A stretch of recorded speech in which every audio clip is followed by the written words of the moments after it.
نون والقلم وما يسطرون ما أنت بنعمة ربك بمجنون وإن لك لأجرا غير ممنون وإنك لعلى خلق عظيم فستبصر ويبصرون بأيكم المفتون إن ربك هو أعلم بمن يضل عن سبيله إن ربك هو أعلم بمن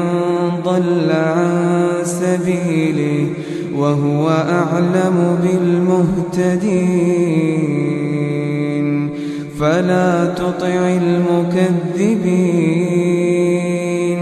ودوا لو تدهن فيدهنون ولا تطع كل حلاف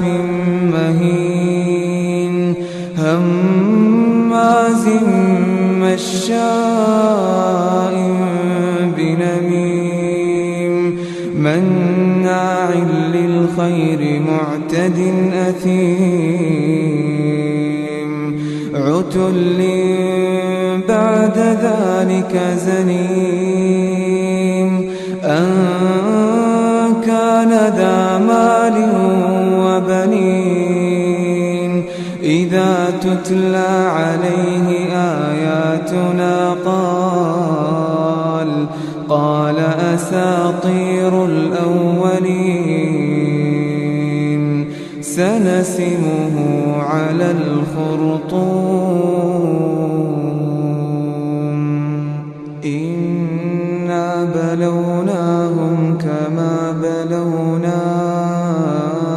أصحاب الجنة إذ أقسموا ليصرمنها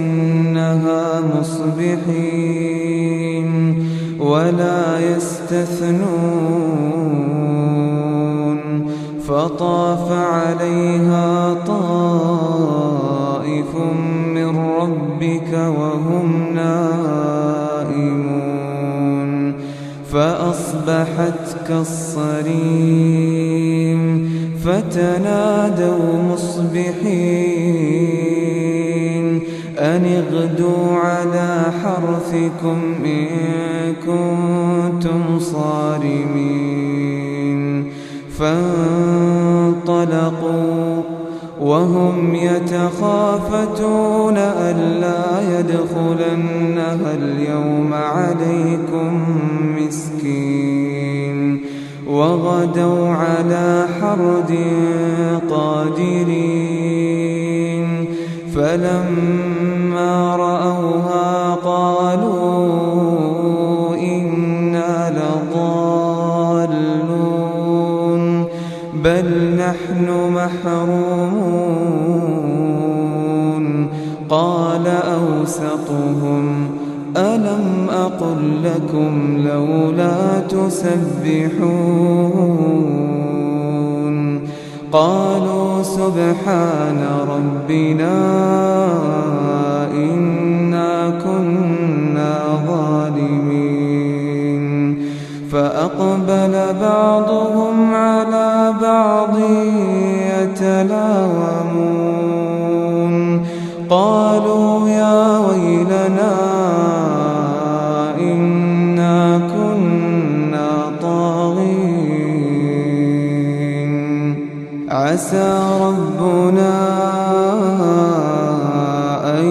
يبدلنا خيرا منها إنا إلى ربنا راغبون كذلك العذاب ولعذاب الآخرة أكبر لو كانوا يعلمون إن للمتقين عند ربهم جنات النعيم أفنجعل المسلمين كالمجرمين ما لكم كيف تحكمون أم لكم كتاب فيه تدرسون إن لكم فيه لما تخيرون أم لكم أيمان علينا بالغة إلى يوم القيامة إن لكم لما تحكمون سلهم أيهم بذلك زعيم أم لهم شركاء فليأتوا بشركائهم إن كانوا صادقين يوم يكشف عن ساق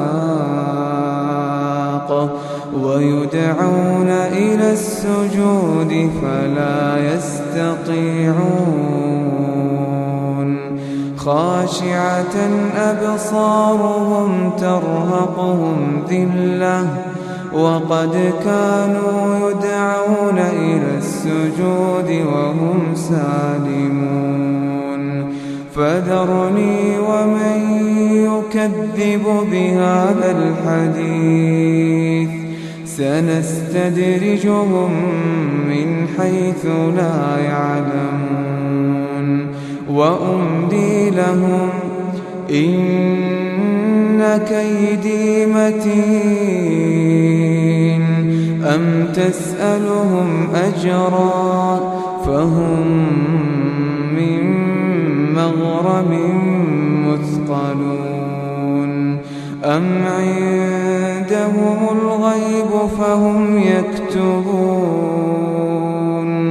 فاصبر لحكم ربك ولا تكن كصاحب الحوت إذ نادى وهو مكظوم فاصبر لحكم ربك ولا تكن كصاحب الحوت إذ نادى وهو مكظوم لولا أن تداركه نعمة من ربه لنبذ بالعراء وهو مذموم فاجتباه ربه فجعله من الصالحين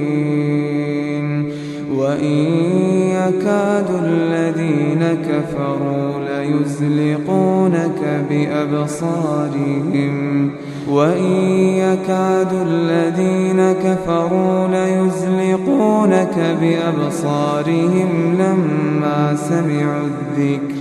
ويقولون إنه لمجنون وما هو إلا ذكر للعالمين